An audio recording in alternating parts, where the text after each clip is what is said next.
Evil Morty might just be my favorite character in Rick and Morty, but there is one thing I never fully understood about him. How did a Morty become smarter than every Rick? And not just smarter, but powerful enough to outplay Rick C-137 and even Rick Prime like it was nothing. So I went back, rewatched everything and looked deeper into his story so you don't have to.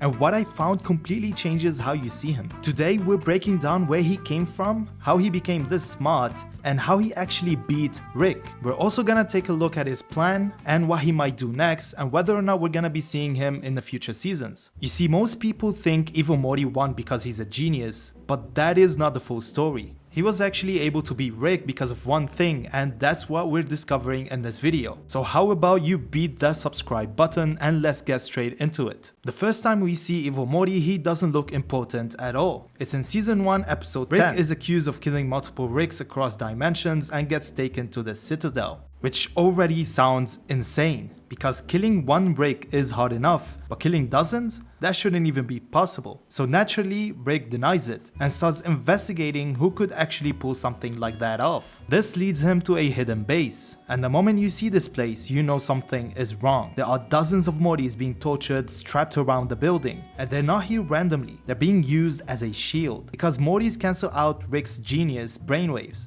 making the entire base invisible to detection by the Ricks, which means whoever built this understands Rick level science. And when we get inside, Rick and Morty are captured by what looks like the main villain, Evil Rick. And next to him, standing very quietly, is a Morty with an eye patch. At first, nothing but the eye patch stands out about him at all. He barely talks, doesn't even react, he just watches, which is actually the first clue because normal Mortys are not like this whatsoever.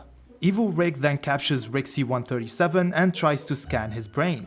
And while that's happening, Evil Morty takes our Morty to a prison filled with other Mortys.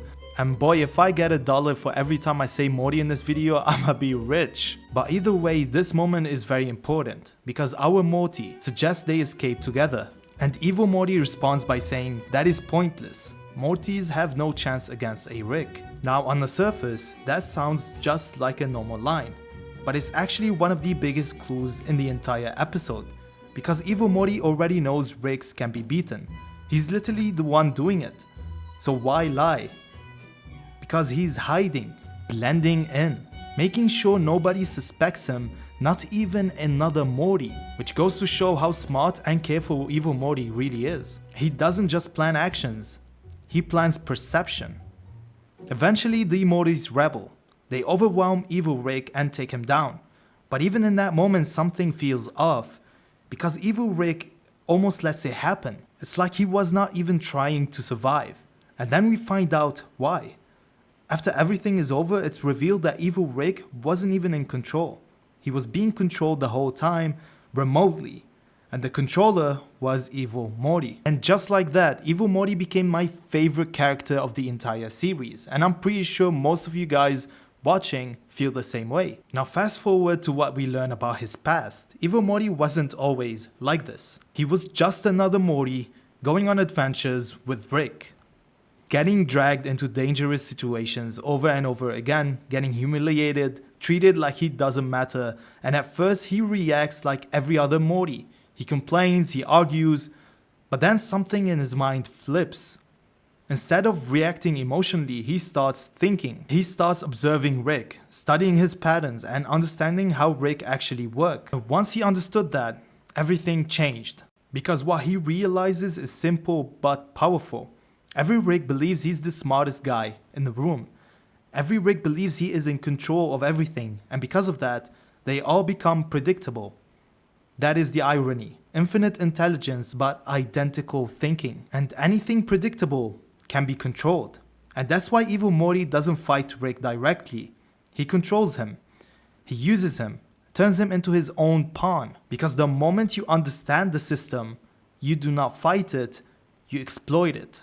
And Evil Morty does this exactly. And that leads us to his final move, the Citadel. And his goal? The central finite curve, a system that Rick developed to stay on top. It is basically a wall that separates all realities from where Rick is a genius and the ones where he is not. So basically we find out that Rick isn't the smartest man in the universe, but that he rigged the game. And that is why Evil Morty wanted to destroy the central curve and get outside of this limited universe that Rick built, a prison for Mortys. Because the moment you leave the system, Rick is not special anymore, he's just another person. So Evil Morty achieved his goal and got out of the curve. And from a storytelling perspective, Evil Morty already achieved his goal. He didn't want power, he did not want revenge, he wanted freedom, and he got it.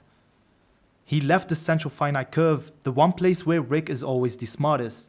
So technically his story is complete, and that's what makes him different from every other character. He didn't stay to prove anything, he just left. But at the same time, we've already seen that he will come back if something threatens his freedom. Like when Rick and Morty started destabilizing reality while hunting Rick Prime, Evil Morty stepped in immediately, not out of emotion, but out of control. Because if there's one thing about him, he doesn't like chaos he didn't plan. So if something big happens in the future seasons, like something that affects the multiverse itself, he's 100% coming back. But here's where it gets interesting. What if Evil Morty isn't actually done? What if leaving the curve wasn't the end of his plan, but the beginning of it? Because now for the first time ever, he's in a multiverse where Rick isn't guaranteed to be the smartest. Which means there are beings out there smarter than Rick, more powerful than him. And if Evil Morty is already thinking ahead, he's not just avoiding them, he's studying them. And that leads to the biggest theory. Evil Morty did not beat Rick because he was stronger. He beat him because he thought differently. So if someone ever beats Evil Morty, it won't be Rick. It'll be someone who plays the same way he does. Somebody who doesn't follow the system, but rewrites it. And that's why Evil Morty is so dangerous, not because of what he's done, but because of what he might do next. If you enjoyed this video and love Rick and Morty, I've got just the video for you. So click on Rick's butt to watch the video, and I'll see you guys in the next one. Peace.